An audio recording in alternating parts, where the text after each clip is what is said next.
Astonishing Legends is not intended to be a substitute for professional medical advice, diagnosis, or treatment. Always seek the advice of your physician or other qualified health provider with any questions you may have regarding a medical condition. Never disregard professional medical advice or delay in seeking it because of something you have heard on this podcast. Astonishing Legends would like to thank Lightstream, Keeps, Remrise, Quip, our contributors at patreon.com, and you, our listeners, for making tonight's show possible. Last week, we introduced you to the sleeping prophet, Edgar Cayce, a man who could seemingly predict the future and cure illnesses by going into a hypnotic sleep-like state while being guided by someone in the room. Numerous skeptics visited Mr. Cayce in person in an attempt to determine what sort of trickery he was making use of. Still, they were unable to draw any conclusions other than that they couldn't figure out how he was doing what he was doing. They were also flummoxed by the fact that treatments he recommended seemed effective in helping or curing many people even though they were unknown to modern medical science at the time. Mr. Cayce little understood his apparent gift himself. He proactively avoided any fame or fortune that might have accompanied it. Still, he also felt a responsibility to continue doing it for as long as people might need his help. There are many questions about Edgar Cayce's legacy, which is still going strong today. Tonight, we will explore the remainder of his life and the fascinating prophecies he made before he shuffled off his mortal coil.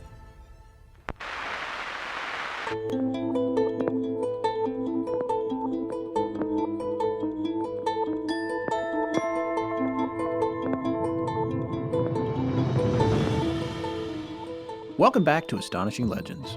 I'm Scott Philbrook, and this is Forrest Burgess. Birth in the physical is death in the spiritual. Death in the physical is the birth in the spiritual. Edgar Cayce. Join us tonight for part 2 of our series on the sleeping prophet, Edgar Cayce.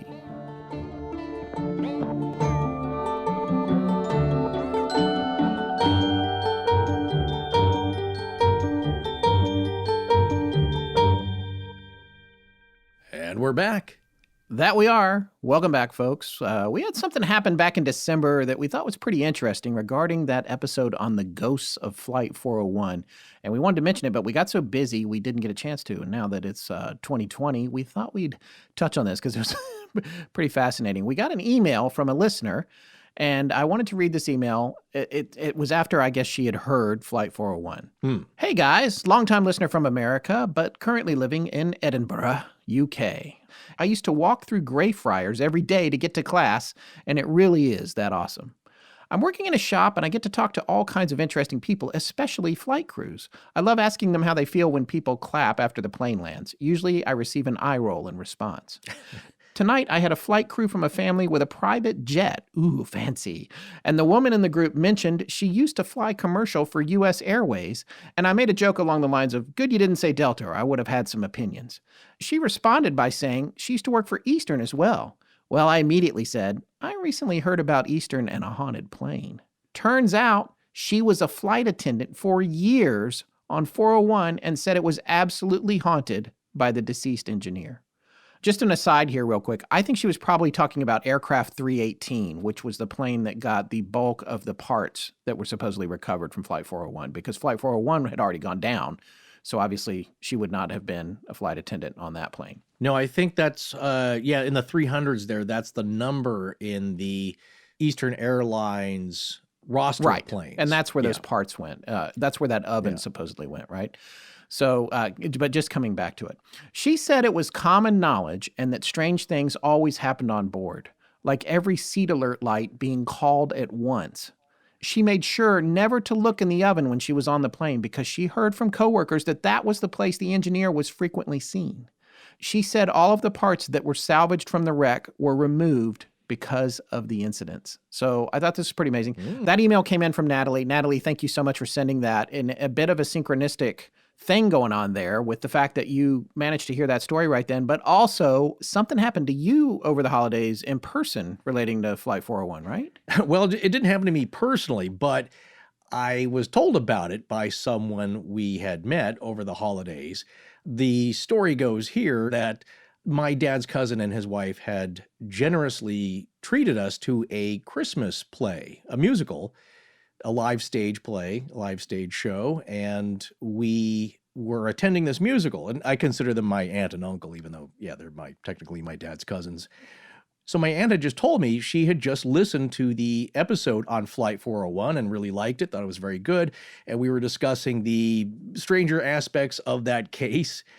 And this woman that was sitting in front of us, in the seats in front of us with her daughter, turned around and said, "Excuse me, are you talking about Eastern Flight 401? I'm like, yeah, we are actually. Do you know about that? And she said, well, yeah, I do, because back in the day, I was a flight attendant for a private charter airline. And the pilot and I were stuck at JFK waiting to get on something like a standby flight to get back to Miami. So we had hoped to get on this flight, and we were waiting around, and it was coming down to the wire, and we didn't know if we can get on, if there was room for us. And then finally, I believe she said the captain kind of tapped at his watch and said, well, I don't think we're going to make it. There's not enough time here. And the flight takes off. And not long after that, they learned that was Flight 401 that crashed in the Everglades. They were this close to getting on that flight. On that flight. And they just happened to be sitting in front of you at the Christmas play you went to, right after we did the show. Yes, exactly. So strange things like that do happen, but you got to talk to people, as we always say, or you're not going to find out. They're not going to, she wouldn't have said anything if we'd not been talking about Flight 401. So you could have introduced, I too took my family to a Christmas play, by the way. Yeah. Oh, nice. And we all went to see A Christmas Carol in Raleigh, North Carolina, a show I've been going to since I was a kid. Same production every year. Mm-hmm. Very enjoyable. With Evan Rachel Wood's dad, Ira David Wood. Oh, that's right. Yes, and her brother is in it. Yeah, but anyway, and I spoke to the people that were sitting in front of us at that play, and we talked about where they had come from and how long they'd been going to the show. Yeah. We had a whole conversation. Now, they could have had something to do with Flight 401. We would have never known that because it never would have come up. That's what I'm saying. It's not just that you had a conversation with the people in front of you. It was that they overheard you talking about Flight 401, and then she was almost on that plane. That's just crazy. It's crazy. Yeah, it kind of startled me a little. I mean, she was a really nice lady. We all very much enjoyed the play. It was very well done, great singing and dancing, and a great stage performance. But had she been less personable, she might not have turned around to talk to us about her experience, which was one of those just made it, almost got on that flight. And she was joking that after it went down, they were like, wow, well, I guess there was a 50-50 chance we could have made it. But even if they had, it would have been very, very uncomfortable to have been even a survivor on that. But yeah, really horrible accident. And if you work in the airline industry, as a flight crew member, you're aware of that possibility all the time, although still very much more safe than driving on the roads. Well, everything is connected, I guess. It's like somebody always says. Oh, that's us. We always say that. That is us, and apparently it is. All right, before we get back to the story of Edgar Cayce, we'd like to point out that permission has been granted by the Edgar Cayce Foundation to share the portions of his readings quoted in tonight's show. All of his readings are the property of that foundation, and they're copyrighted in 1971 as well as from 1993 to 2007. All rights are reserved. Just want to make that clear. And also want to say thank you to them for giving us permission to share them. Indeed, very generous of them. So as we discussed at the end of part 1, at that point, Al C. Lane, who had been helping Edgar Cayce with the readings, and he was a real believer, he'd been talking it up in the local medical community while Cayce was living at that boarding house, he decides he's going to go off and actually study osteopathy, which is, now we talked about that in part 1. We didn't mean to make it sound like it's tied in with some other disciplines such as naturopathy. It is a bona fide field of medicine nowadays, with the definition being a therapeutic system originally based upon the premise that manipulation of the muscles and bones to promote structural integrity could restore or preserve health. Now that is a Cayce health tenet there.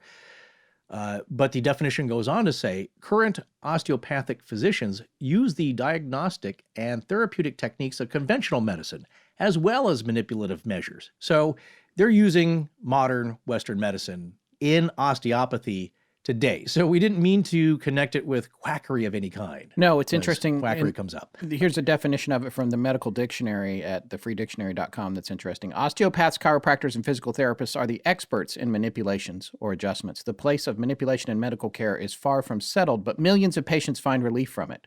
particularly backs, but also necks command most of the attention of the musculoskeletal community. This community includes orthopedic surgeons, osteopaths, general and family physicians, orthopedic physicians, chiropractors, physical therapists, massage therapists, specialists in orthotics and prosthetics, and even some dentists and podiatrists. Many types of headaches also originate in the musculoskeletal system. Studies comparing different methods of treating musculoskeletal back, head, and neck pain have not reached a consensus in spite of the huge numbers of people that suffer from it. So there's more on that. Yeah. We have a link to that, but it's, that gives you a little bit of background on it. Yeah. So at this point, Lane leaves for Franklin, Kentucky to become a professional osteopath. And what does Cayce do? Well, the year is now 1904, September of 1904, and Edgar Cayce opens up a photography studio in Bowling Green with his relative Frank Potter. And over the next year, the young doctors who are at the boarding house get Cayce's cooperation, along with some of their colleagues, to investigate his abilities and the medical results of the treatments. The experiments they conducted supposedly confirmed that Cayce's diagnoses with his readings were accurate. So one thing I will say about Cayce's outlook on all this is that he always seemed to invite medical professionals looking into his phenomenon here, this practice that he was doing, rather than the other way around, whereas if you were a charlatan, you might not want the attention because you are pulling off some chicanery and you don't want too many eyes prodding into what you want to do. You want to keep making money at it. And that did not seem to be the case with Cayce. He thought that one day what he was doing could be used by mainstream medical professionals, and he thought it was useful. The other thing that I think is important that seems to be pretty clear is that he, at no point was he ever trying to hide anything about what he did. Right. There was no man behind the curtain. There was no pretending.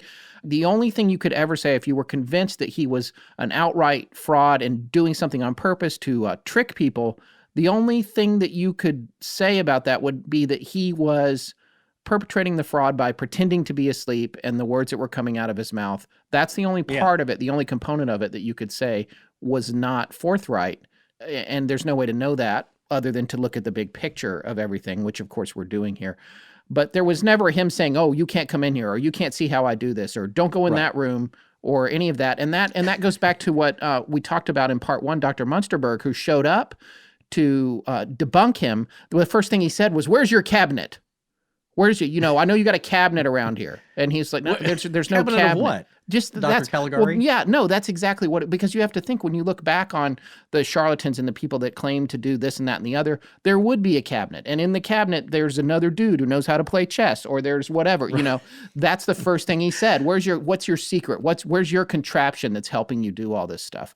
And there wasn't one. So I think that's an important thing to note about Mr. Cayce. Right. The only thing that he's doing here, again, it's not like people who can pull tumors out of your body without breaking the skin. That kind of stuff. That is insane. Have you seen video of that when they do that? That's excellent sleight of hand.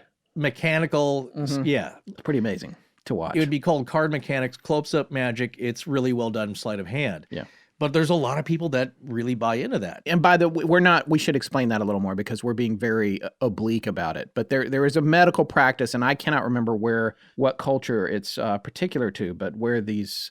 The Philippines, I believe. The shamans will come and just pull your organs out of you without creating any incisions. Well, not your organs that you need. It's mostly tumors. Yeah, tumors. That's what it is, right? And so and they're usually chicken McNuggets.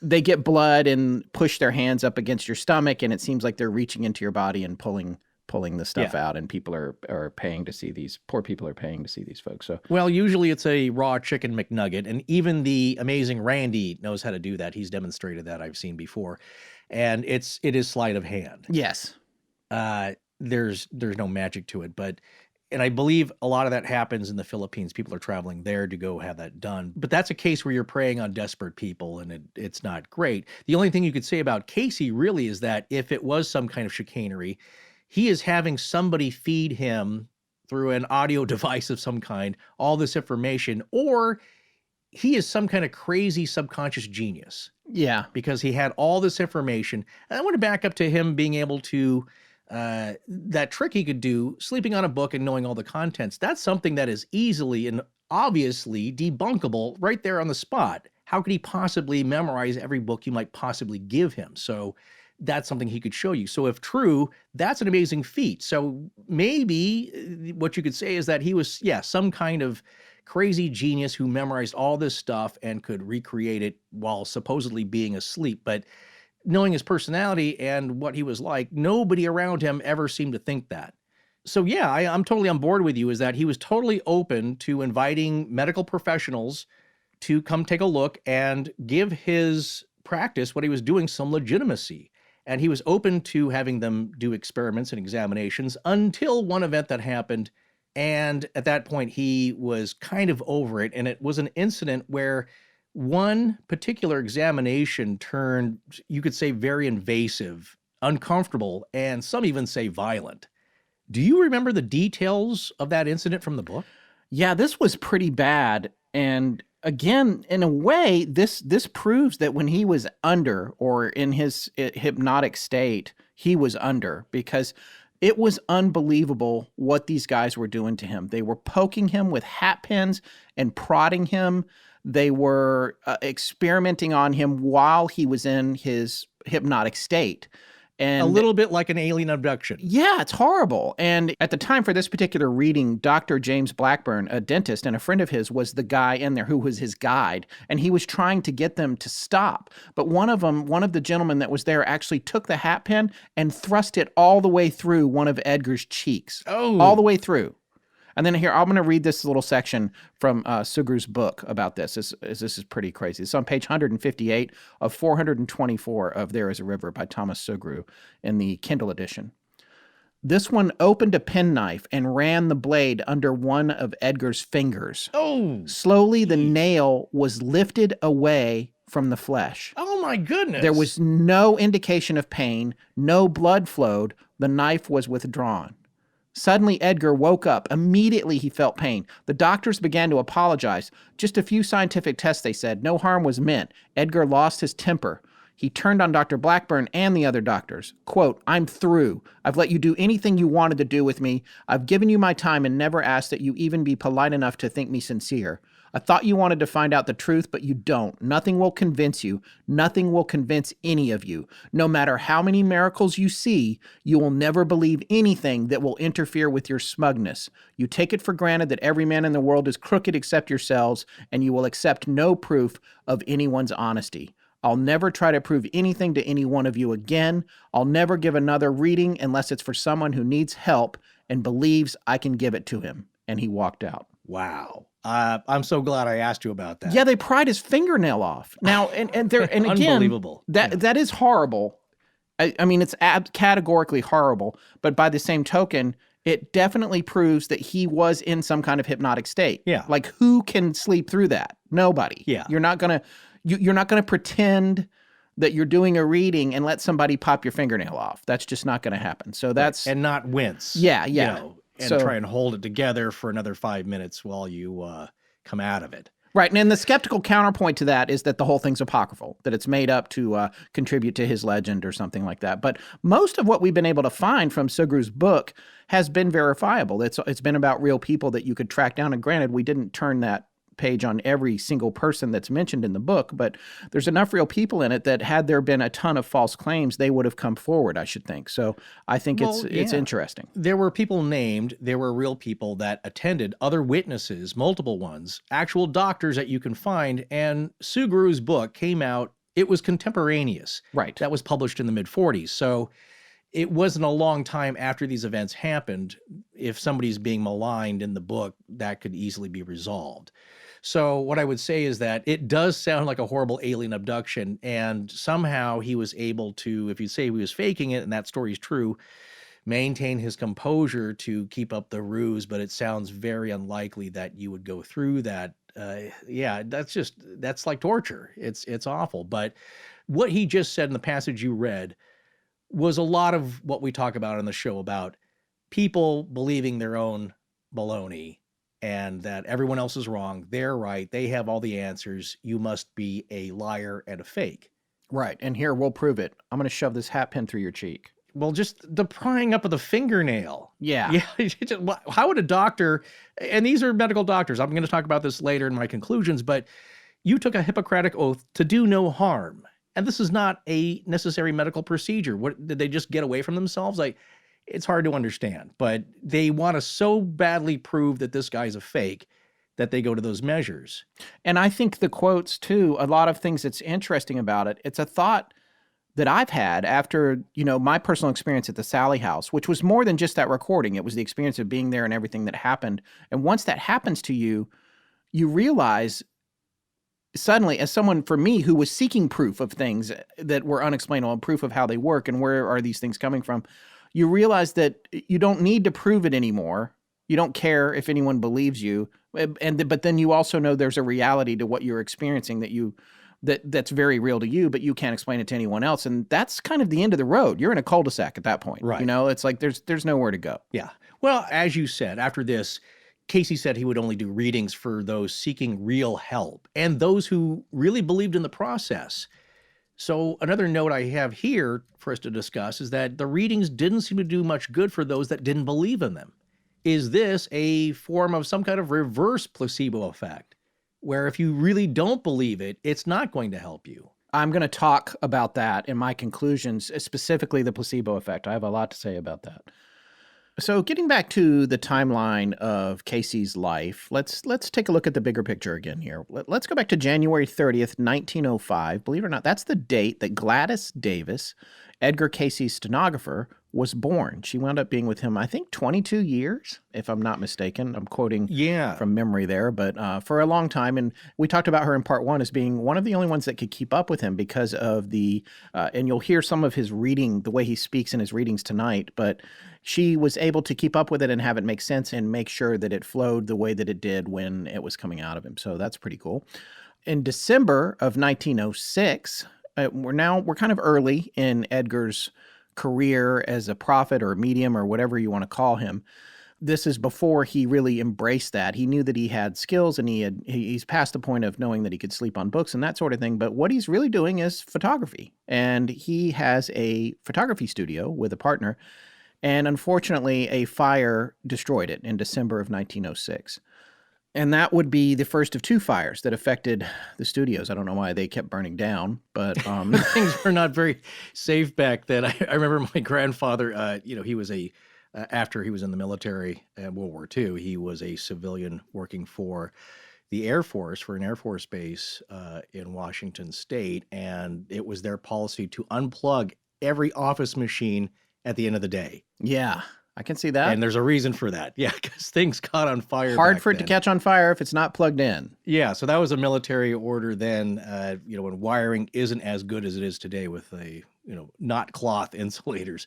But it also destroyed some artwork that Cayce had on consignment in the studio. So that's somebody else's artwork that he's storing there. That gets destroyed, so you're responsible for that.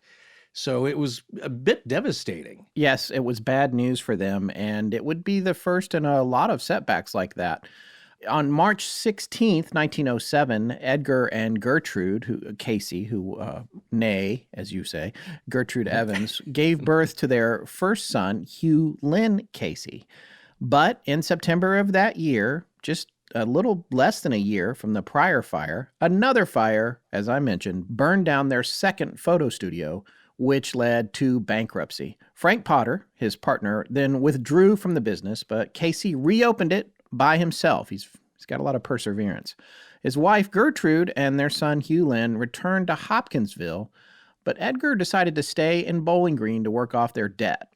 He became debt-free by 1909 and would leave Bowling Green, but he would be broke and have to start again from scratch. Now, Cayce's readings with his own family's health issues were proven to be very successful, so this had lifted up his spirits and his self-confidence. At Christmas time, his father introduced him to homeopath Wesley H. Ketchum, also from Hopkinsville, who urged him to go into business together with his readings, but Cayce again refused to profit from them. He was never comfortable with that. After spending some time back in Hopkinsville with his family, he then instead took a job with H.P. Tressler Photography Company in Alabama as a photographer. And I just want to touch on this Ketchum thing a little bit.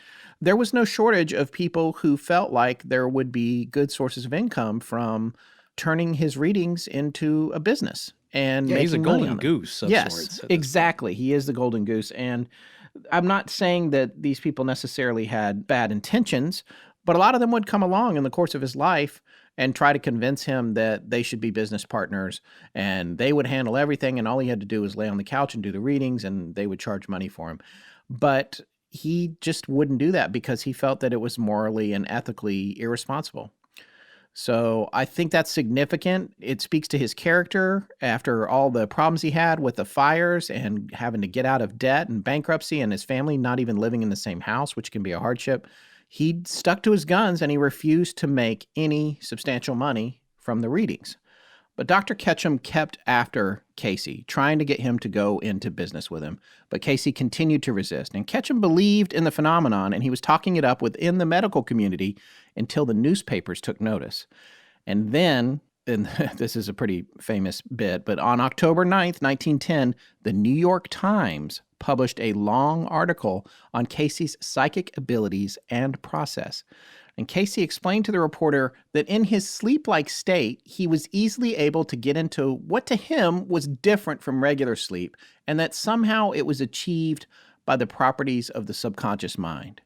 However, the thing about this article is, and we mentioned this before I believe in the cold open in part 1, but it was dismissive and condescending towards Cayce. They described him as illiterate, lacking any formal education, and explained that, I believe it said something like, the equivalent of like hayseed goes to sleep and cures people's illnesses or something like that. I'm paraphrasing, but it was... Yeah, he's a carny sideshow bumpkin. Yeah. In a New York reference. You Yeah. know, just that somehow he's doing all the stuff he claims, and how is he doing this? He's got no education from one of the New England colleges and universities here. That's right. And yes, exactly. And there was, at the time, I think there was a lot more of that north-south vitriol going on in terms of education and upper class, and we have these fine institutions, and what are y'all doing down there? And what y'all doing down there? That sort of thing. And I speak as someone from North Carolina, by the way.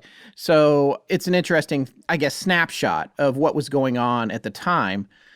And the reality was that Cayce wasn't illiterate. He actually enjoyed reading a great deal, and he did not finish, but he had completed a good portion of the 9th grade. That's our understanding. So as Forrest said before, that's all you needed back then to work on farms or do other skilled labor type of positions. So regular jobs, business jobs, things like that. But imagine how smart you could be if you could sleep on a book and know its entire contents. How many books could you get through with all the naps I take?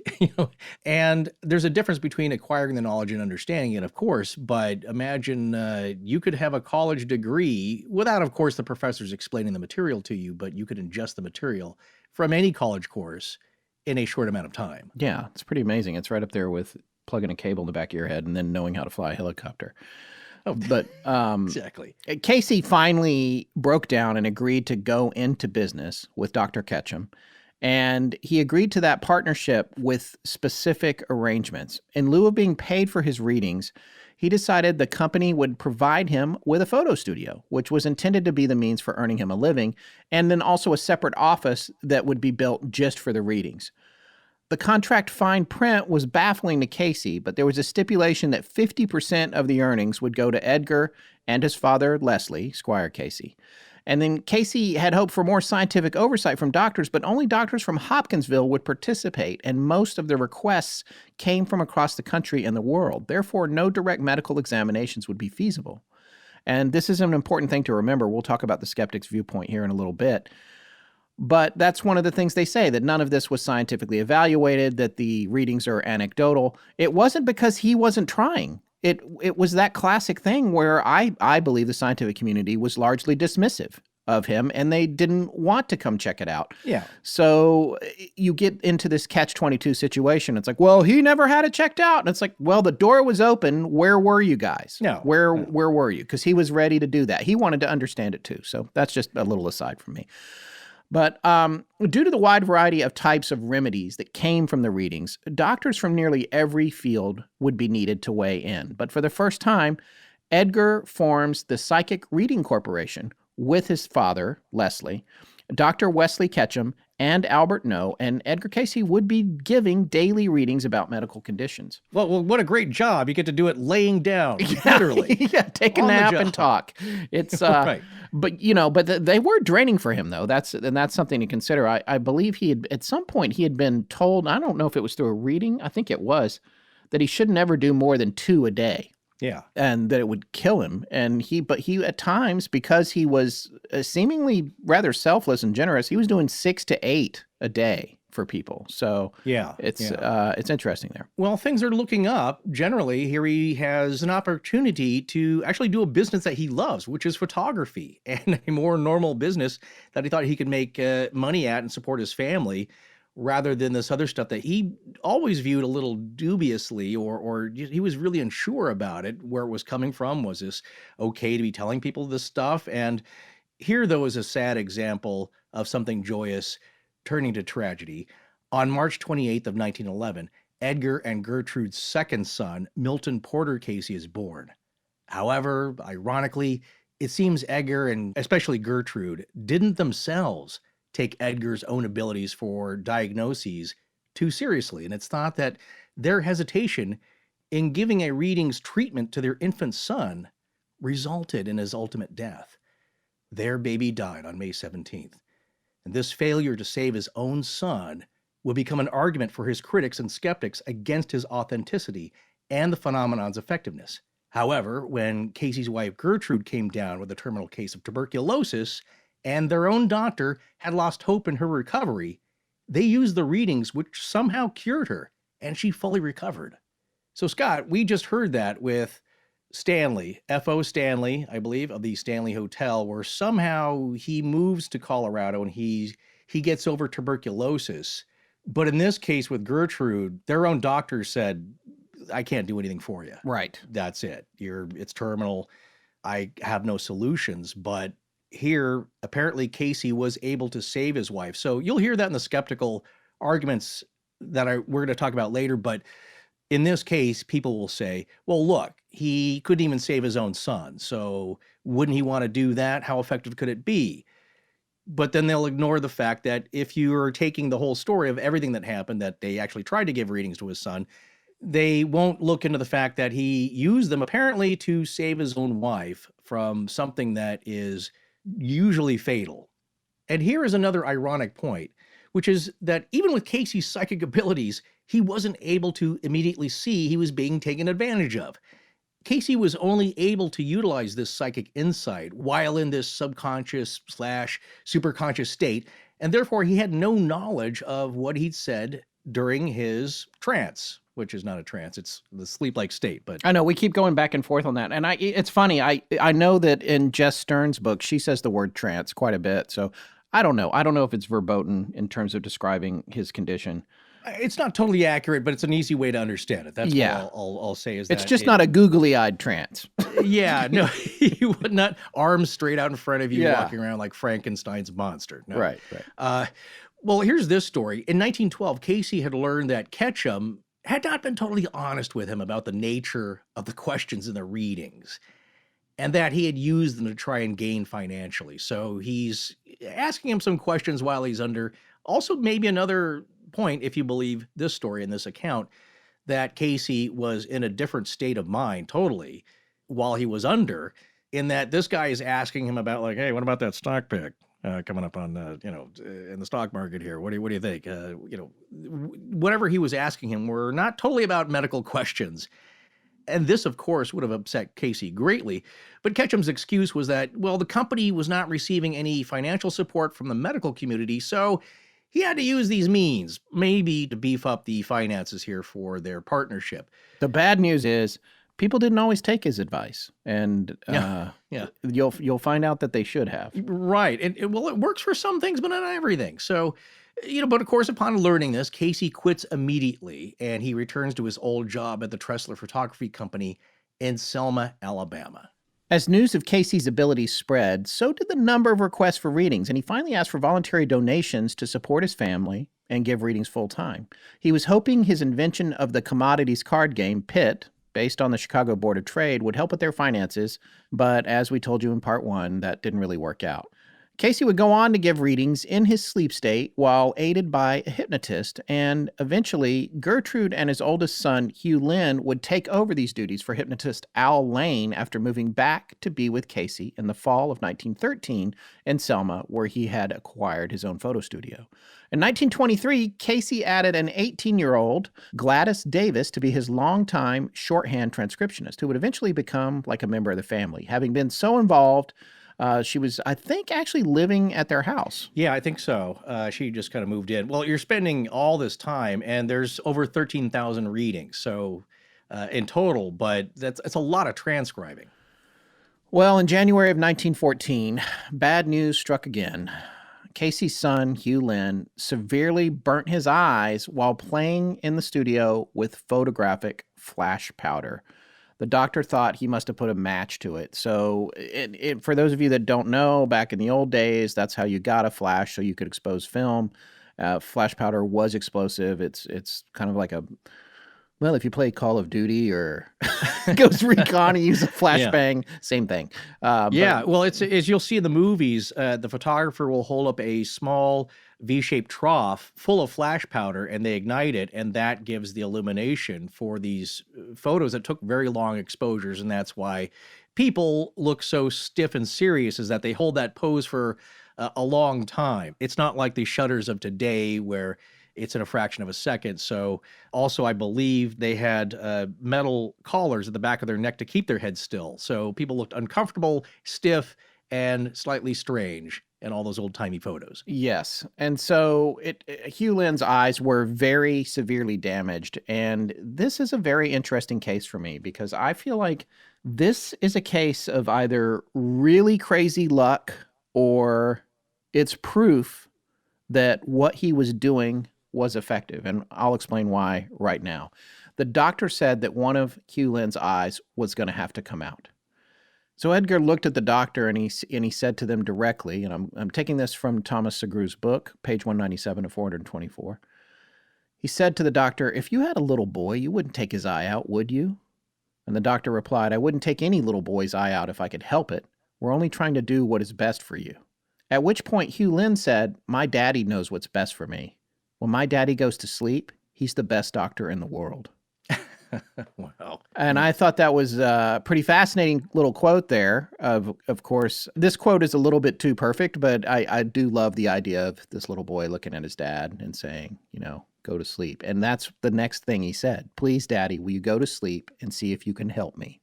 This is in Segru's book, There Is a River. So he did.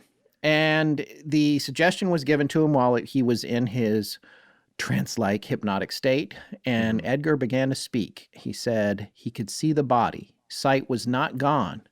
The solution used by the doctors was helpful, but to it should be added tannic acid. Dressings should be changed frequently and applied constantly for 15 days, during which the body was to be kept in a darkened room. After that, the eyes would be well.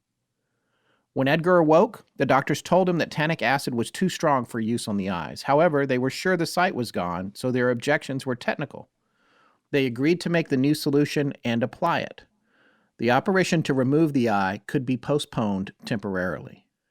As soon as the fresh bandages were put on Hugh's eyes, he said, quote, "This must be Daddy's medicine. It doesn't hurt." Well, sure enough, Hugh Lynn got better, retained his eyesight, and the eye didn't have to be taken out. So that is definitely a case. If this all went down the way they're describing it, that is a case of him coming up with an unorthodox solution to this medical problem. How could he know about this? My question is, what book would he have read that would have taught him that adding tannic acid to this solution that these doctors suggested would have saved Hugh Lynn's eyes?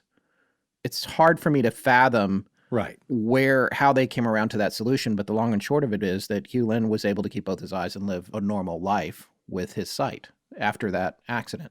So yeah, the skeptics, as we'll get to in the skeptical section, would say, I would imagine, well, he was a voracious reader. Michael Shermer might say that, where he read all these books and he read medical books as well. And so he was throwing around different cures, and it was happenstance that he was able to cure his son's vision And on the other hand, skeptics would say, look, he couldn't even cure his own infant son, nor his cousin, but at the same time dismissing cases where it did seem to work, whatever was coming through him. So again, that's the crazy genius argument, that he was able to ingest all these medical books and this and that, and that's an extraordinary feat in of itself, but he was hit or miss, and that some of the time these cures worked, and that's what people stuck to, and that became hearsay and anecdotes, and it was just folk remedies that he'd picked up from somewhere else, and sometimes they worked. So that would be the argument against this actually being effective. Well, in the following years, Cayce would receive offers from profiteers who were interested in using his abilities to gain a fortune in everything from cotton futures. In fact, one cotton farmer offered $100 a day for market picks. That was a lot of money back then. That was a lot of money. To picking winners in horse races, to finding buried treasure. Cayce was initially quite reluctant to help, but he was eventually persuaded to try his abilities as an experiment. In 1919, he entered into a partnership with oilmen exploring in Texas, hoping to raise money to build a hospital. This was a big goal of his. After 4 years, the venture proved unsuccessful, and there's a lot of details about that story in Sugru's book. It's pretty interesting. You should check it out if you want to know more about it. But the few times he did try to use his talents for wealth were unsuccessful and proved no better than guessing. These experiments at divining money left Cayce emotionally and physically drained, discouraged, and troubled. He then decided he would only use his talents to help those in serious need and those with medical conditions. And the other interesting thing about this is that it reinforced for him the idea that he could not use his skills for profit or to help other men profit. It could only be to help folks. And that the failure of the oil operation was something that really reinforced that belief for him personally. What's a really interesting point here in that, can this power be only used for good, as the comic books will tell you? It's something that is only used to help people get better health and to cure their maladies. It's not used for money. On the other hand, wherever this information is coming from, you'll know that case when we go to talk about it with remote viewing, that Russell Targ and company did try an experiment with remote viewing, and I believe made like $120,000 in silver futures or the stock market, picking correctly.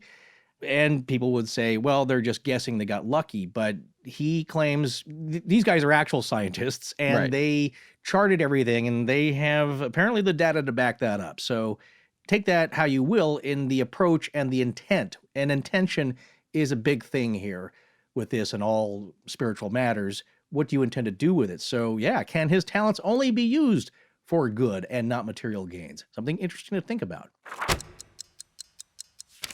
Hey, Scott, you got any New Year's resolutions? I do, and I plan to start them in February. Oh, of 2020, this year, you mean?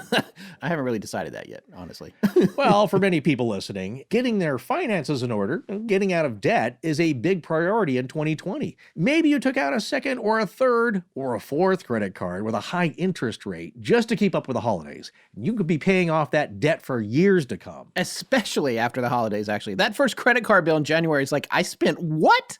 Well, there's a way out. Do yourself a favor. Pay off your credit card balances with a credit card consolidation loan from Lightstream.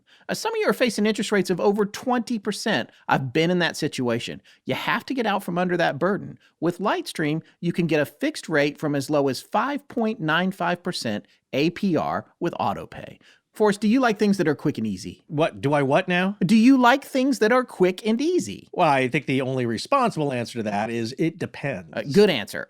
Applying for a credit card consolidation loan from Lightstream is... quick and easy? Yes, quick and easy. You can do it from your phone, and in some cases, you can get your money the same day you apply. Just for Astonishing Legends listeners, apply now to get an additional interest rate discount. The only way, though, to get this discount is to go to lightstream.com/legends. That's lightstream.com/legends for an additional discount. lightstream.com/legends. Subject to credit approval. Rate includes 0.50% auto-pay discount. Terms and conditions apply, and offers are subject to change without notice. Visit lightstream.com/legends for more information. Hi, this is Nicholas Snow. from the Adventures of Nicholas Gnome YouTube Kids Show. And when I'm not sneezing my way in and out of trouble, I'm listening to Astonishing Legends. Now back to the show. Well, in 1923, there comes a turning point in the nature of the readings and Cayce's own belief system. A successful printer and student of metaphysics named Arthur Lammers convinces Cayce to start giving readings on philosophy and metaphysical topics. Because during a reading for Lammers, Cayce apparently told him about his past lives and the workings of reincarnation, which Lammers already believed in. But Cayce didn't. It wasn't accepted within his or any traditional Christian belief system, although ideas about reincarnation were being popularly discussed at that time. Edgar Cayce couldn't believe what he had told Lammers during his readings about reincarnation and astrology being viewed in a positive light. He ended up questioning Lammers and his stenographer Gladys about what he had said during his readings. Now, this following exchange appears in Thomas Sugrew's book, There Is a River, and it can also be found in the Wikipedia entry for Edgar Cayce if you'd like to read it. We think it's interesting here, and it bears repeating. So this is the exchange. Edgar Cayce: I said all that? I couldn't have said all that in one reading. Lammers: no, but you confirmed it. You see, I have been studying metaphysics for years, and I was able, by a few questions, by the facts you gave, to check what is right and what is wrong with a whole lot of the stuff I've been reading. The important thing is that the basic system which runs through all the mystery religions, whether they come from Tibet or the pyramids of Egypt, is backed up by you. It's actually the right system. Now, this next statement here is interesting. It's a statement from Cayce that Gladys transcribed, and it's fascinating because you'll now hear the way that Cayce spoke during his sleep-like readings and how all of these messages from the other side are composed in content and tone, if you believe any of this at all. Here it is. This is was the really, reading. by the way, this was the episode to bring back our catchphrase. We know people are going to have a lot of problems with some of these aspects, aside from it just being a biography of an interesting guy who had a large impact on a lot of American culture here in the States and around the world. But there are some concepts that people are going to, as they say, well, you lost me when he said this, or exposed this idea, or reincarnation. And we wanted to express that Cayce himself would have said, you lost me here. But I said it myself, so I don't know why I don't know why I said that, and that's the case here. So here's a statement of the language that was actually used, and personally, I would say when you do read up on the transcriptions, they are a little mystical, hard to understand, maybe obtuse, but you'll get the point across. But it also leaves the readings open to interpretation. So here's the reading. In this, we see the plan of development of those individuals set upon this plane, meeting the ability to enter again into the presence of the Creator and become a full part of that creation. Insofar as this entity is concerned, this is the third appearance on this plane, and before this one, as the monk. We see glimpses in the life of the entity now, as we were shown in the monk, in this mode of living. The body is only the vehicle ever of that spirit and soul that waft through all times and ever remain the same. Right. And so what I want to make clear here is that the entity, which they're using the word that I said he never said in part one, the entity in this case is Lammers that he's talking about. That's who the reading is for. He's not doing the reading for himself. So he is suggesting that Lammers had a past life as a monk. I just want to make that clear in case you weren't following it. Yeah. That's probably what I would have been. You figure in the Middle Ages, as they say, you either fought, which meant you were a nobleman of rank, and you were probably a knight. You had a very good chance of ending up fighting for the king or whomever was the leader. Or you prayed, that was another job in the middle, or you worked, which means you were a serf, you were a farmer, and you gave some of your crops back to the king. Right. Money always goes up. I learned that from The Sopranos. So the idea back then, well, monk's not so bad. You get to do a lot of reading, and yeah, there's chores, and it's kind of solitary and lonely. So in any case, this is interesting for both Lammers, who believes in reincarnation, but more so for Edgar Cayce, because he's like, what? I said that? And it made a turning point for both of them. Now we're going to play a clip that we got from YouTube, which is from the ARE YouTube channel of their own, which is an actual recording of Cayce's voice during a reading while he is under. And it's really interesting because it's Southern, it's old-timey, and it's also otherworldly all at the same time. Yes, and special thanks to the Association for Research and Enlightenment for giving us permission to use this here and share it with our listeners. Rub alcohol, add 2 ounces of witch hazel, 2 ounces of Russian white oil, 1 ounce of tincture of benzoin, 1 quarter ounce of oil of sassafras, 1 quarter ounce of pure olive oil. Shake these together each time before. Small to be massaged into the center of the body as indicated. From the 6th, 7th dorsal to the 1st and 2nd cervical, and in that direction, not from the cervical area toward the dorsal, but from the 6th and 7th dorsal toward the cervical. Just what the body will absorb. See? We would also, after such manipulation, then massage and make after the 4th or 5th treatment of this compound. Use those as corrective measures in the alignment around the cerebrospinal cord, not moving all at once in the area indicated where these are necessary for alignment. So that was the first time Edgar Cayce realized that there were other mystical aspects of the information that was coming to him, metaphysical concepts he'd probably never come across in any serious way, or at least ones he never considered seriously and would never have a place in his faith or reason. Now, Cayce's earlier readings have mentioned or alluded to the concept of reincarnation, but since readings were not categorically transcribed until 1923, there's not a lot of records of the reference except for a reading given 12 years earlier in 1911.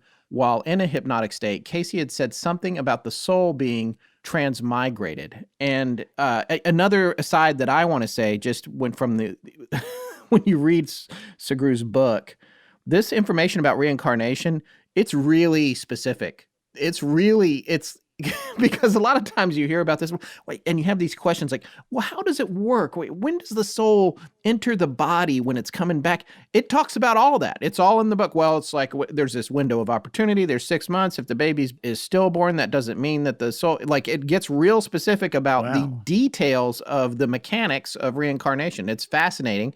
Yeah. If you believe any of this at all, but I did. Sure. I did enjoy reading. I was like, oh, okay. I'm getting my cognitive closure on reincarnation here. But well, so what you're saying is that there are rules. There are mechanics. Yeah. There's mechanics to it. I mean, it makes sense. We all saw Defending Your Life, right? No, actually, nobody's seen that. I've seen it. No, I've seen it. It's a funny movie. It's great. Yes, it is.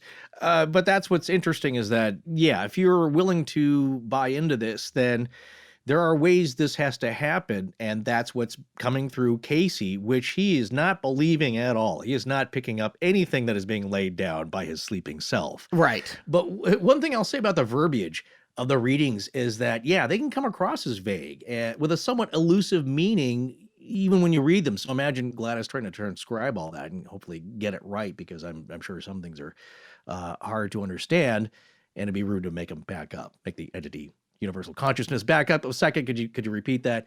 But he could be talked to. He could be conversed with through this state. I just wanted to repeat here, mention that he did answer a question. Again, we have to make a differentiation between Cayce himself and either his subconscious mind or this omniscient intelligence coming through him when asked how the pyramids were built. I believe the reading statement that came back was it was utilized by those gases which appear in the atmosphere and not much else. It's not like, oh, yeah, they built a ramp and then they floated the blocks up and that's how it was done. Now you know. It was a bit cryptic because now people have to read into like, well, what do you mean by utilization of such gases, this and that? Did he mean balloons, like helium balloons? How big would they need to be? How would they get helium? Hot air balloons? Maybe they can make those. So it opens it up to a lot of interpretation, and that's the stuff that you get from psychics and from the other side. It seems to be all a little bit loose. And also, here's a funny aside. I had a friend who was very good friends with this very popular medium and past life regressionist to the rock and roll stars, whose name I believe was Light. That's the name she went by. And one funny anecdote I heard from her is that, yeah, people would have these sessions with her and she'd have to skip over a lot of stuff. I think I made a joke about this before. People always want to hear, like, well, tell me about when I was the king of so-and-so, or I was the princess of whatever. It's like, you weren't that. Yeah. There's about 8,000 years where you're being chased through the tundra, the frozen tundra. Do you want to hear about that? It's like, well, no, that's not interesting. So that was her joke, is that, yeah, a lot of your lives, like, well, you're a villager. That's also in Defending Your Life, where a guy is, I believe he was being chased by a lion. Yes. Yes. And an old guy was a little girl licking a lollipop. Like, yeah, and he's like, "What the hell is this?" That's in the Past Lives Pavilion. They go in there. That's right. We've mentioned this on the show 50,000 times, but yeah, it's so funny because they go in this. It's like Epcot or whatever, Disney, and they go in there and they see films of who they used to be, and then and the host of it is Shirley MacLaine, so she comes on, and then off camera you hear a woman go, "Oh my God!" It's just hilarious. Yeah, that's the thing, is that it's never what you might have thought you were this or that in a past life. You don't know, but a lot of it is, just think about most of humanity. People they are born, they live their lives, they toiled, they completed their works, they had some fun, and then you die, and then that repeats itself for millennia. But I'm going to go have a drink. Jeez. Yeah, it's not all meaningless. Describing my life so far, except for the death part, which is around the corner. Well, this will last forever, Scott, what we're doing here, as long as there's an internet, I suppose. Yeah, until the next solar flare, and then wipes out, because we don't have hard copies of any of this. I do believe that we have some things backed up on servers in salt mines, though, where they're safe from the EMPs. Oh, very good. Yeah, how about thinking. that? Thank you. Yeah, not too shabby here, but we all just do our thing, and then that's the end of it. And a few of us will have a monumental life. But Cayce himself, at first, he didn't believe any of this. He remained unconvinced that the message from the other side in his reading could be referencing reincarnation or astrology, of all things. Arthur Lammer's point of view was that this reading was confirmation of the metaphysical beliefs he held and acquired through his studies, and now mentioned by a spiritual force through a neutral host, in a way. Lammers could only tell Cayce that this one reading had opened up the door to new concepts for him and spiritual communications from a higher source. And he would go on to continue to share what he had learned about metaphysics with Cayce. Well, later in November of 1923, Arthur Lammers invited Cayce and his family to come to Dayton, Ohio, to continue their readings into philosophical, metaphysical, and astrological subjects. And Cayce eventually agreed, while his wife Gertrude was skeptical, but she was also a little bit interested. And the reason this was happening in Ohio, I'm going to just go ahead and say, is because everything weird happens in Ohio. Like the greatest collection of friends of the show that we have, with all kinds of weird stories, they're all in Ohio, all of them, every single one. It's crazy. It's like 75% of the people we interact with. It's a central focal point, to be sure, for this continent. Yeah, it's amazing to me. Anyway, so shout out to Ohio and all our friends out there. Indeed. The work that they generated there, they did a lot of readings, and info was covered about metaphysical topics in which Cayce had a hard time conforming to his existing devout Christian beliefs. But in fact, he was so conflicted and torn up about having to consider the concept of something like reincarnation fitting in with his Christian teachings and doctrines that he once again lost his voice. Remember that, when he got the laryngitis that he had to be treated for periodically, and he wanted to stop giving readings. When Cayce did a reading for himself to try and find some sort of reconciliation with the conflict and maybe some guidance, and he was told by this otherworldly intelligence that if he was going to stop giving readings, his life's mission, in this lifetime would be accomplished and complete. In the back and forth exchanges between Cayce and the intelligence source, referring to itself as the seemingly collective we, like we've mentioned before, Cayce was eventually persuaded to keep on giving readings about metaphysics and spiritual ontology. Yeah, Al Lammers also tried to persuade Cayce that the readings were beneficial for metaphysical enlightenment and could fit within Christian thinking.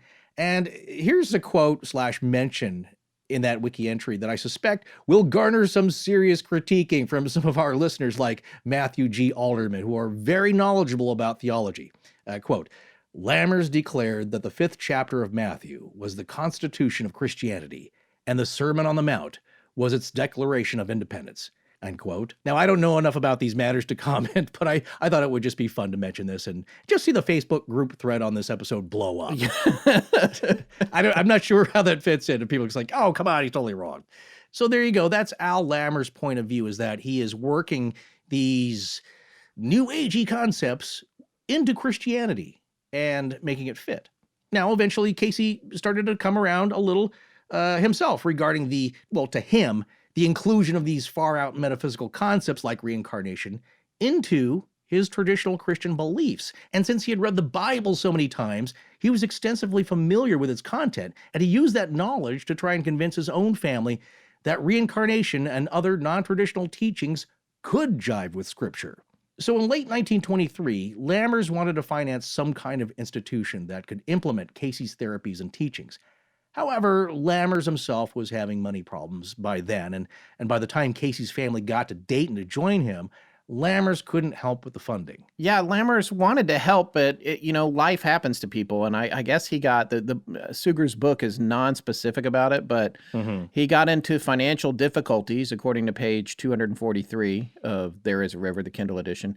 It says he was enmeshed in lawsuits that kept him in Cincinnati and required his presence in court every day. All his money was tied up. He was in danger of losing his home in Dayton. And so he was pretty much out of the picture at that point. Wow. Yeah. Yeah, that stuff happens. Fortunes come and go. Well, as Cayce decided then to focus more on providing health treatments, and ones that all along weren't accepted as traditional Western medicine, you could say, he started to gain attention of the American Medical Association. Since the remedies involved therapies we're more familiar with nowadays, a lot of the stuff we've heard about, but probably were even more suspect back then, it's easy to see why he might come under scrutiny. For example, things like the therapeutic use of food with synergistic combinations and balance, essential oils, salts, herbs and minerals, castor oil packs, colonics, natural poultices, and tinctures, another favorite word around here, tinctures. Took me a long time to figure out how to say that. Tinctures. I'm still not getting it right. Yeah. Tinctures. Things like electrotherapy and magnetic stimulation, muscle and bone manipulation via massage and forms of chiropractic therapy, and ultraviolet light and chromotherapy or color therapy. These were just some of the elements involved which contemporary medicine would raise an eyebrow at. This is a lot of 5-syllable words here. You did very good. I'm impressed. Oh, I've been practicing all night. That's why I'm super tired and really out of it. Anyway, but I'm glad I got through that. That's just a few of the things. I mean, it's so many, as we said before, different variations of elements and factors working in and different techniques that so many different types of doctors would be needed to oversee this stuff to make sure it was done properly and that the methodologies were being perfected. So it'd be hard to really get contemporary Western medical professionals to weigh in and provide some advice and guidance on this stuff in order to standardize it. So as we will say later on, these treatments were really specifically tailored for the individual. Well, another thing I was going to say, regarding the phrase traditional medicine, I was going to say traditional medicine, but really what tradition? Because at least some of those mentioned remedies seem actually more historically traditional, being used for centuries in Chinese and Eastern medicine and with folk medicine. Well, in any case, this increased attention from the AMA, and that's one of the reasons Cayce wanted to start involving licensed doctors and practitioners in the process in order to provide some legitimacy to the therapies. Well, as an explainer here, a very generalized and summarized reason for the use of all of these elements and concoctions for one health goal comes from a quote that can be found in Suger's biography and also in the wiki entry, stated as, quote, assimilation of needed properties through the digestive system from food taken into the body, end quote. That meaning that all of the remedies and procedures were utilized in order to initiate and maintain, and back to the quote here, the proper equilibrium of the assimilating system, end quote. So that's a basic tenet of the Cayce remedies, in that it seems to be designed to help the body achieve proper digestion that would facilitate the assimilation of necessary nutrients to help the body function and heal itself of the specific malady and of maintaining good health for everyone. And that doesn't seem all that crazy of a goal to me anyway. Of course, as long as the elements and procedures aren't harmful or counterproductive, and there also seems to be a lot of medical research into the idea that good food and nutrients can now be used as healing medicine. And this is also not a new idea, as the Chinese have been into that practice for centuries. Oh, and also, here comes another Cayce therapeutic aid that will be a big red skeptical flag for some: the use of crystals and gemstones in healing. Oh. Some readings propose that patients spend less time with mental stresses and anxiety-inducing work and more time relaxing on a sandy beach. I'm sure a lot of us can get with that treatment and feel that there is something therapeutic and restorative, good for the soul, about being at the ocean and laying on the sand. But for the I like usage, it, yeah. I love it too. But for the usage as a treatment that came through Cayce's readings, it was the sand crystals themselves that held healing properties. Well, I mean, you can listen to the radio with crystals. Crystals rectify or detect radio signals or vibrational energy, and ideas like string theory would have us consider that vibration is a key element to energy and matter in the universe, blah, blah, blah, blah. It's all connected. There you go. So Cayce also recommended the use of vibration therapy. So yeah, vibration's a big deal then with him, and of course nowadays. Yeah, and this all culminates with, and supposedly because of the rapid healing properties of crystals, during a reading in 1925, a message came through Cayce that he needed to move to Virginia Beach, Virginia, to be near the beach, where there's plenty of sand crystals, and that's what he did. By this time, Edgar Cayce's full-time occupation was with the readings, and he had several employees and volunteers helping with the efforts, with his wife Gertrude now guiding all the sessions. And although money was tight for the operation and his dreams for a hospital and official organization had to be put on hold again, he did find one supporter in a New York stock trader named Morton Blumenthal, who, along with his brother, were fans of Cayce's readings and vision and agreed to invest in development, first buying him a house in Virginia Beach. So a lot of people weren't really into moving to Virginia Beach because, you know, they have lives elsewhere and coming from Ohio, so they didn't want to pack up and move. But hey, that's what the voice said, so you got to do it. And Virginia Beach sounds lovely. So there are worse places you would have to be called to go do your thing. Yeah, You know it's what I'm saying? great. So, Hey, I preach in the choir. I love the East Coast. I love the beach on the East Coast. I think I love Virginia Beach, but I'm also particularly fond of North Carolina beaches. It's, you know, where I grew Yeah. up. I grew up going to the beach down there. It's just gorgeous. It is a great place to live. It's hell on cars, though. I'll tell It's you a very that. If you- salty spray. As a car Yes. person, yeah, I will tell you. We used to, when I was a kid, when my family, we'd put a galvanized nail outside overnight, and in the morning it would be covered in rust. It'd be One rusty. day. Yeah. Yeah.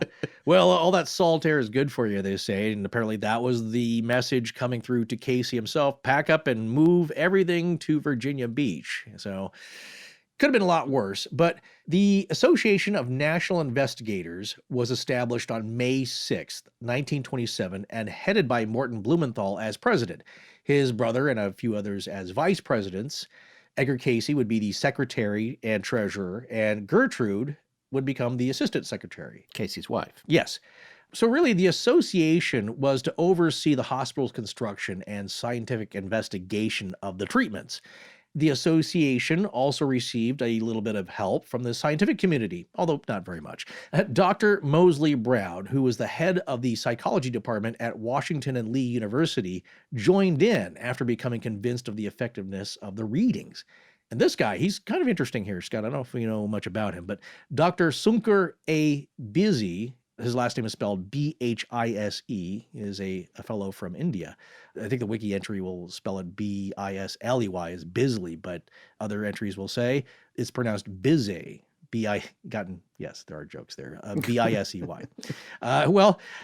This guy was pretty interesting. He was a notable chemist, Indian inventor, and his story was that he was dying in Paris, France, of a severe malarial infection, which then was treated with a crude, thick black liquid. This is from his entry. That was used as a household remedy for fevers made out of seaweed.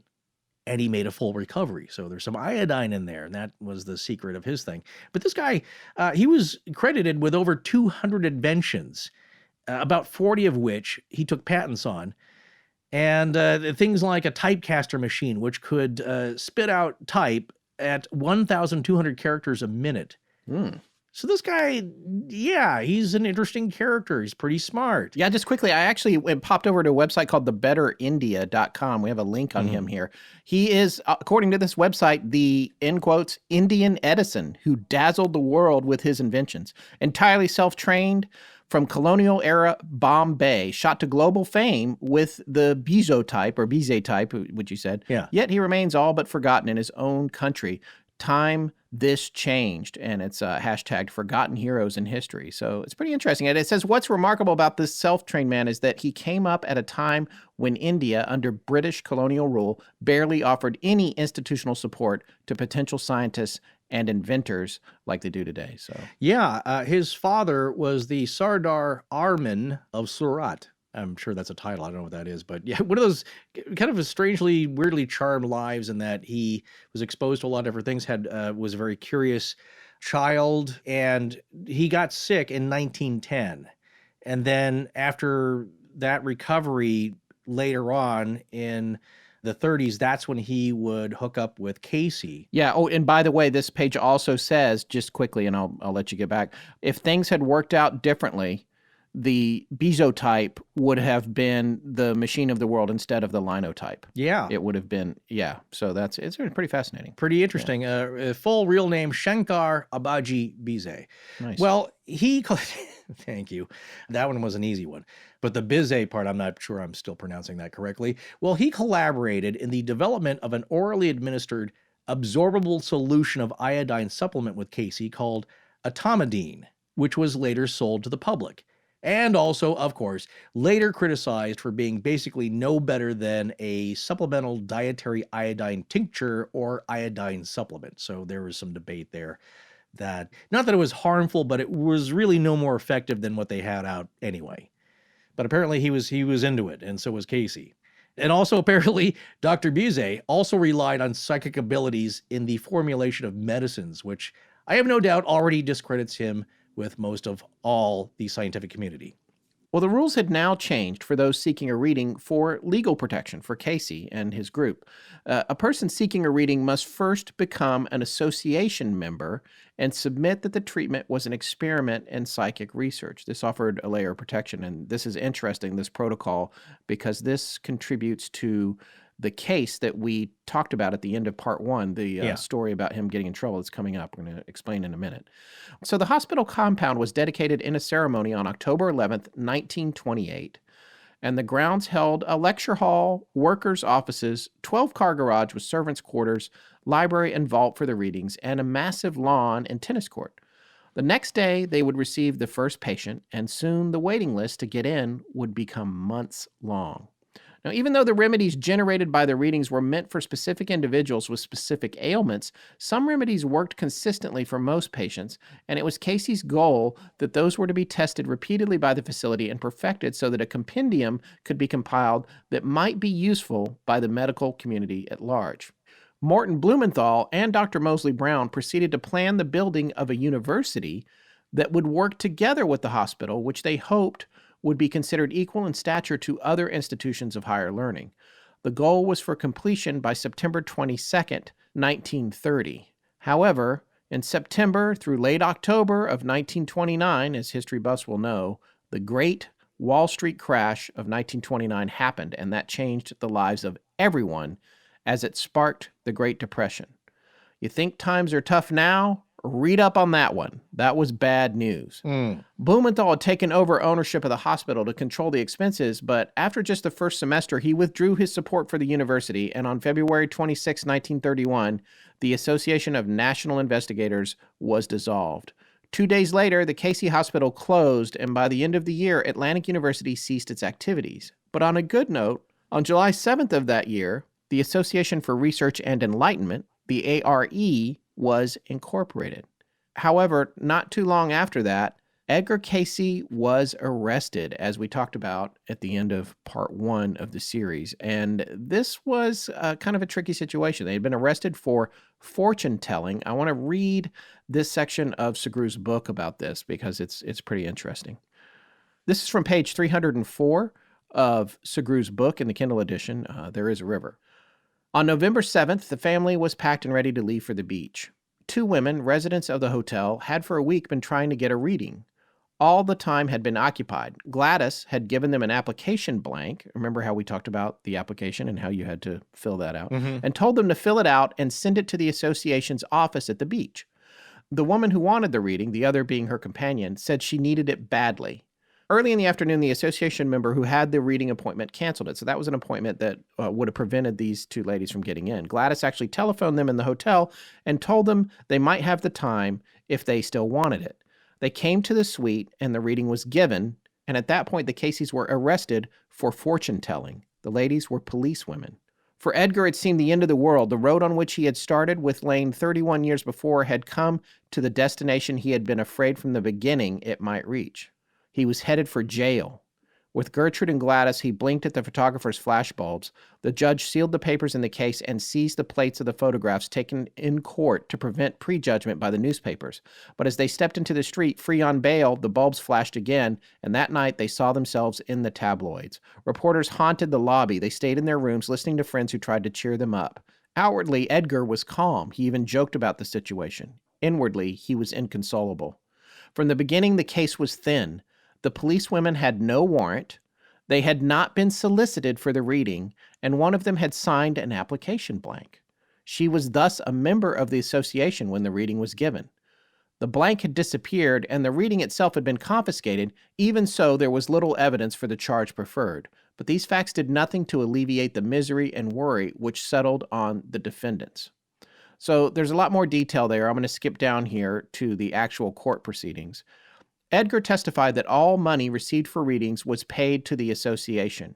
"You claim you are a psychic," Magistrate Irwin asked. "No, sir, I make no claims whatsoever. May I tell my story?" "Yes," the magistrate said. "I would like to hear it."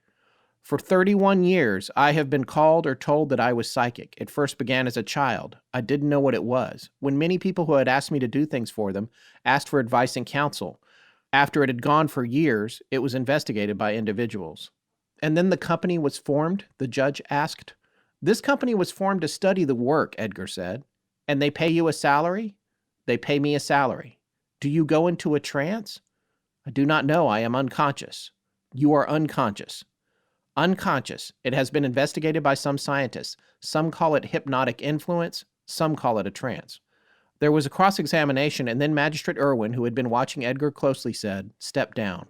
"Put this on the record. After seeing the people's witness and the 3 defendants and their witnesses on the stand and observing their manner of testifying, and after reading the exhibits in the case, I find as a fact that Mr. Cayce and his co-defendants were not pretending to tell fortunes, and that to hold these defendants guilty of a violation of Section 899 of the Code of Criminal Procedure, Subdivision 3, would be an interference with the belief, practice, or usage of an incorporated ecclesiastical governing body, or the duly licensed teachers thereof, and they are discharged." Gertrude came up to Edgar and said, "What is an incorporated ecclesiastical governing body?" Edgar said, "I don't know, but it's wonderful." so, Well, yeah. so as you can see, that's a brush with trouble there. That was an attempt by some overzealous officers to essentially entrap them in this fortune-telling charge, which again, like they said, it wasn't solicited. They weren't out pulling people in off the street and demanding money for information. And that was the importance of having that blank filled out, which, good for them for protecting themselves and being essentially ready for this to happen. Yeah, I'm sure they were advised. And also, here's a little anecdote I wanted to talk about the times and how the country was now becoming aware of people that would raise suspicion like this. And this actually comes from, and this could be a whole show in and of itself here. This actually comes from notes I took from the Great Courses Plus for an ad we did for them. And it's about the lecture series, The Real History of Secret Societies. Oh, yes. And a character that I came across that sounded really fascinating and also really scary. And again, this has happened around this time, and it made the papers, and you could see why people were like, well, what's he up to? He's not starting a cult, is he? Well, on October 6th, 1929, LAPD detective Lieutenant Frank Condifer found a box in this house that inside was the body of a young woman who had been dead for about 5 years. And she had been moved at least twice. She was kept on ice for 14 months. This is what the coroner found out. And she was embalmed with pickling spices and concealed in a hidden tomb under her parents' bedroom. 7 dogs, pet dogs, were killed to keep her company. And her name was Willa Rhodes, who was 16 when she died. And LAPD found her out because they got a tip. Well, she was the daughter of William and Martha Rhodes, who finally broke down and told the cops what happened, and they insisted Martha wasn't really dead, and that she was the Tree of Life, a celestial princess, and the future queen awaiting resurrection. And those 7 dogs, unfortunately, represented the 7 notes of Gabriel's celestial trumpet, and they were part of this ritual that would welcome her when she came back to life. Well, these folks followed a woman called May Otis Blackburn, and she had started something called the Divine Order of the Royal Arms of the Great 11. Again, I think I said in the end, that's a catchy title. Well, it's kind of a mouthful, but sounds really official, like it's something, isn't it? Other people just called it the Blackburn Cult. And they were already under investigation. They'd bilked an oil man named Clifford Dabney out of $40,000, he claimed. She was going to write this book and use the funds for her deeds here. And the book was going to be called The Great Sixth Seal, or be about that. And it was dictated to her by the Archangel Gabriel. It revealed secrets of the universe, including the keys to resurrection and immortality, and even where to find more oil. So she was bad news, but she set up in Southern California's Simi Valley, and she had a little colony for her followers called Harmony Hamlet. And it's not too far away from a Charles Manson hangout decades later. Spawn Ranch. Yeah. Spawn Ranch is in Simi Valley. Yeah. And wait, what was hers called? Harmony Hamlet. Harmony in Hamlet. Southern California's Simi Valley. Huh. So this has all the earmarks, though, of a cult. She's got her own secluded kind of thing. She's got her followers. There's some shady stories going around about her bilking stuff. The other one was that people seemed to disappear that she had a conflict with. And I think a couple of ex-husbands mysteriously vanished. So, yeah, they may have been killing people. So you could see around this time, people were like, well, what's going on here? What's Cayce doing? Is he starting a cult? Does he have followers? Are they doing anything weird? Should we check this out? We should investigate this guy. And the story that you just relayed, that of him being arrested, like, that's about the biggest brush with the law, I believe, that I'd ever come across with him. So he's nothing like that. But I just wanted to point that out, and that people were very cautious about what he was doing, especially if you're giving out medical advice and you're not a doctor and it's coming to you from the other side. Yeah, that's going to raise some attention there, but really nothing much happened to that after that. And he wanted to do good with his abilities here, but after that hospital closed, unfortunately, Cayce took home the reading files that were archived there. And during the Great Depression years, he really starts to focus more on the spiritual teachings. And those that knew him personally would ask him, how could they become more psychic like him? Now, when Cayce was asked that question while in a session, while he was under, the answer came back basically as, if you want to attain more psychic-like abilities, become more spiritual. That's the very general answer. That's what I'm saying. People, well, give me step-by-step instructions. What do I do? What do I have to eat? Are there any tinctures I have to apply? Poultices? And no, you need to become more spiritual. Really, one's mission in life should not be to become more psychic, but really to become more spiritually aware, enlightened, and a more loving person towards one another. That's the universal message we often hear, especially from the space brothers, the alien folks that we would hear about. in the encounters in the 1950s. Not that Cayce had any connection to that, although he did seem to believe, or rather the intelligence speaking through him indicated that there were other beings in the universe besides humans, but that they were doing their own thing. They're on their own path. But I want to make that point clear, is that if you believe Cayce was receiving information from a source outside himself, it's more accurate to say that the source was the proponent of this information and not so much Cayce himself. But as you'll hear, like, Cayce said this, Cayce proposed that. Like, right, that's what people are saying. It goes back to my whole slip up in part one when I said he never said the word entity, and you promptly stepped in to save me by saying, well, he wasn't representing his own voice, so maybe he didn't. I guess it's all in how you look at it. But there's, as we'll find out here in a bit, the we that's coming through him isn't always the we. Sometimes it's an individual, and I'll get into that in the prophecy section. So, well, that's my point here, is that you look at the message, and is the message harmful? And it's not like, hey, all worship and praise me, as May Otis Blackburn would say, because she's amassing power. He's saying, hey, love one another. That's your goal in life. Be a decent person. Don't be a jerk. And what better message is there than the golden rule? Treat others as you would like to be treated yourself. So, or be excellent to each other. Yes. Bill and Ted. Oh, So. exactly. Yes. Same thing. Yes. But that's the answer from the other side about, like, how do I attain some of these kinds of abilities, this intuition? It's like, well, you first have to start thinking about this stuff. You got to be more spiritual. However you may want to attain that, but that's the first step. So what this really sparked was study groups that formed after this. But officially, though, by the end of the year, Atlantic University stops its activities. But the Association for Research and Enlightenment is still going very strong to this day. And after the closure of this institution for studying the subjects brought up by the readings, a less formal and more intimate arrangement was made for furthering research called study groups, as we mentioned before.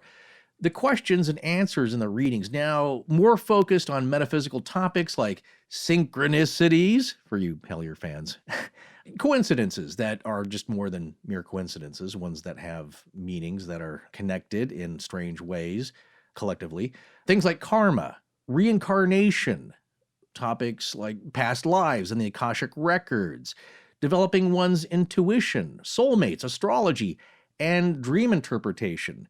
Things like that we're very familiar with today. And they were popular topics at the time. People were just really kind of getting into them, though. So from a meeting on June 6, 1931, with 61 attendees, it was decided then that the research should also continue with a more formal organization, and thus the Association for Research and Enlightenment was incorporated, as we'd also previously mentioned. Cayce then purchased a house for his family, and he returned the Blumenthal house. So he gave that up, got his own house. Cayce's eldest son, Hugh Lynn, suggested that his father continue on, but now with only 2 readings a day, as he was getting older, and that a research library be built, another suggestion of his, where the study groups could gather. A monthly publication was also started that featured articles on health tips from the readings, stories about interesting cases Cayce had treated, and articles concerning the readings and psychic phenomena and just general interest stuff. And I've actually got a recent copy a couple of years ago. I need to get back into that, but it's a really interesting publication if you like the kind of subjects we talk about on the show. Well, in June of 1932, the association's first annual congress was held, where Hugh Lynn had arranged for lecturers to give talks on psychic phenomena and metaphysics, and Cayce also gave public readings witnessed by the attendees. Usually these are more private affairs. If you were the target of the reading, you can attend those in person, I believe, and then he was doing a lot more work through the mail. Sure. But this was on display so people could see it. So again, more openness, where he was like, no, it's not that secret. You can see me lay down on the couch and speak in this voice. Well, during these, careful notations of the process were made and then followed up by checking against the progress of the patients. They wanted to see how effective this was remotely. And the results and data were then compiled and published in a volume titled 100 Cases of Clairvoyance. But of course, as you can imagine, the study wasn't taken seriously by the bulk of the scientific community because the experiments weren't conducted under laboratory test conditions. Yeah, So and that's a repeated criticism of there's all this documentation, but it's not done in a way that conforms to a standard that the scientific community feels like is verifiable. Exactly. And my feeling is also you'd have to do it in a lab, you'd have to do it 1,000 times over and over again. And that's the way the scientific method goes. It has to be repeatable. And under not only just every circumstance, but of course under supervision and under strict scientific controls, which I agree with, I understand, and more of their experimentations were seen as anecdotal by the skeptics. Well, then in 1940 through 1941, the association members raised funds for the construction of a library and a vault for the readings, and this was built on as an addition to the Cayce home. As attending members were excited to go back to their locations to form their own study groups, membership in the association grew to around 500 to 600 members. Year by year, they'd experience some turnover. Maybe half of those folks would go away, some would come back. But this membership included people from a wide range of faiths. For example, members came from Protestant and Catholic churches, the Orthodox denominations, Asian religions, Theosophy, and general spiritualism, to name a few. The intelligence from the readings espoused that there is one infinite and universal truth, and that each faith is a part of this one truth. Therefore, the ARE was designed to be inclusive and not cause a rift between any beliefs. And Cayce believed that if this study made you a better member of your church, then it was a positive thing. But it's a negative if it takes you away from your faith. Forrest, I was reading that 2 out of 3 guys will experience some form of male pattern baldness by the time they're 35. And you know what I thought? Oh, what's that? Lucky them. I wish my hair loss hadn't started until I was 35. This is why I'm a huge fan of Keeps. Keeps, as in keep your hair, offers proven treatments against the symptoms of hair loss. And Keeps is, my guess, maybe half what you'd pay at a pharmacy. I hear those hair loss products are expensive. I hear. Okay, so for everyone listening, that's Forrest's oh-so-subtle way of letting you know that he has a full head of hair. But not as full as it was, my friend. All right, well, there is a little tiny bit of thinning, sure. Keeps treatments start at just $10 per month. Plus, for a limited time, you can get your first month free. That's such a great deal. $10 a month is great. I urge everyone, especially those of you like Forrest who don't think you need to worry about hair loss, to find out why Keeps has more 5-star reviews than any of its competitors. And the sooner you start using Keeps, Forrest, the more hair you'll save. All right, I'm sold. Look, if you're like me and ready to take action against further hair loss before it gets, well... Hey, wait, you literally just looked up from your script at me. No, I just had a thought. Unbelievable. Go to keeps.com/AL to receive your first month of treatment for free. That's KEEPS.com/AL. Look, today nearly 100,000 men use Keeps, no doubt because it's up to 90% effective. No more waiting rooms and no more pharmacy checkout lines. Visit a doctor online and get your hair loss medication delivered to your home. One more time, that's KEEPS.com/AL.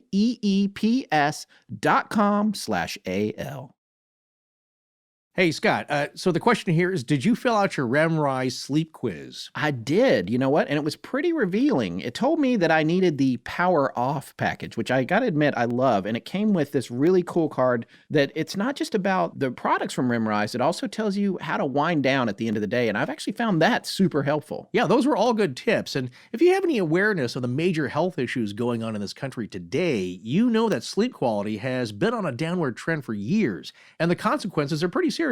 And what's sad is how bad the situation is for young adults. Absolutely. Depression, anxiety, high blood pressure, weight gain, diabetes, the list goes on and on and on. The fact that we don't allow ourselves to truly get a good night's sleep is affecting all aspects of our health. Boy, I can personally attest to that. So let's talk about REMRISE. REMRISE is a natural plant-based formula to help calm the mind, relax the body, and get your circadian rhythm back on track for a better, more restorative sleep. Restorative sleep here being the key. And what I can really appreciate is that REMRISE is personalized. It's not just a one-size-fits-all. That's really cool. It also comes with this great app to help you track your sleep progress. There's even these guided meditations available to get you relaxed and ready to fall asleep. Do what we did and check out REMRISE today. Go to getremrise.com/ Legends. Take their sleep quiz, and when you sign up, you'll get your first week of REMRise free. Just pay shipping. You won't find an offer like this anywhere else. Get your first week of REMRise for free when you sign up at getremrise.com/legends. That's getremrise.com/legends. Hi, this is Susan Orrell from North Carolina, and you are listening to Astonishing Legends with Scott Philbrook and Forrest Burgess. Now, back to the show. Well, then the attack on Pearl Harbor happens on December 7th, 1941, a date we all know, and that led to the United States entering into World War II. Both of Cayce's sons joined the armed forces. Hugh Lynn Cayce married his wife Sally that year, and Edgar Evans Cayce married Catherine Bain in 1942. On October 7th of 42, Hugh Lynn and Sally have a son, Charles Thomas Cayce. The reading said that Charles was the reincarnation of Thomas Jefferson Cayce. That would be Edgar's grandfather that he had seen die when he was a child in that horseback riding accident, and he would communicate with in his childhood. And here's what I believe to be a principal working of reincarnation, the mechanics of it, that came out in the readings. And I came across this a long time ago, so apologies if this isn't exactly accurate as I know it, but I'd like to repeat it to people. It's as kind of a fun discussion point here. But the readings say that relatives and maybe some friends you have around you now have been and will be reincarnated from family and friends from your past lives. And they can change roles, meaning in a past life, your child may have been your parent and vice versa. Your aunt may have been your best friend, and your best friend now may have been your cousin in a past life, that sort of thing. So that's kind of a nice and comforting thought, don't you think? That reminds me of a movie that I know we've mentioned before, a great movie called Dead Again. No spoilers. Oh, Got to check that out. I just recently saw that for the first time, Oh, and so good. since it came out, I think, yeah. Yeah, and then I want to call back to something that I've mentioned before on an episode we did a while back called The Psychic, the Birds, and Ollie, the Crime-Fighting Dog. And I talked about my experience with a psychic at a party at John Cryer's house, no less. It was a weird scenario. But anyway, I'm at this party, and that psychic told me that one of my very, very close friends, somebody that Forrest knows as well, that he and I had fought together in the Civil War and actually had property next to each other after the war because we both survived it. Well, I thought it was interesting. She had no idea who this guy was. I didn't bring him up, but she came up with his name and everything. So it's weird. That was the first time I think I saw you pretty freaked out. Yeah, I was pretty freaked out by that reading. I will say that. And that guy, by the way, that guy is Jerry, who was the gentleman from our episode entitled What's Gotten Into You. He was the one that when he was a kid, the bug got in his ear. Yes. He also made a guest appearance on our Christmas special. So that's right. Well, hopefully that incident, the bug incident, won't happen to him in a upcoming life. No, hopefully that wasn't who knows? Maybe the bug was somebody that could have been his mother or his father reincarnated.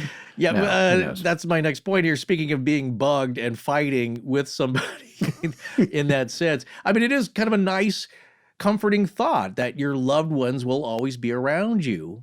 Unless, of course, you don't like them. Then you may never get rid of them. Yeah. They're just going to keep coming back. So maybe that's the point, is that you're meant to finally get along with them somehow. We're all supposed to get along with each other on this planet.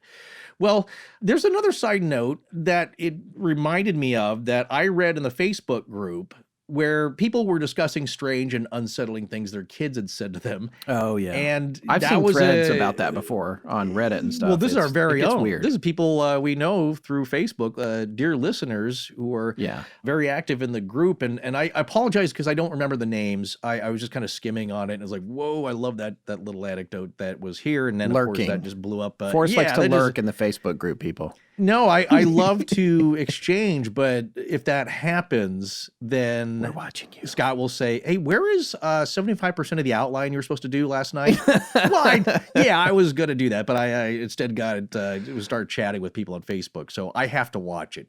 That's just my own nature. Otherwise, major things don't get done here. But the theme of this thread was weird stuff that your kids had said to you, or strange things that kind of made you go, And one of them was something like, "Mommy, do you remember when I was your aunt?" Oh, wow. That's a good one.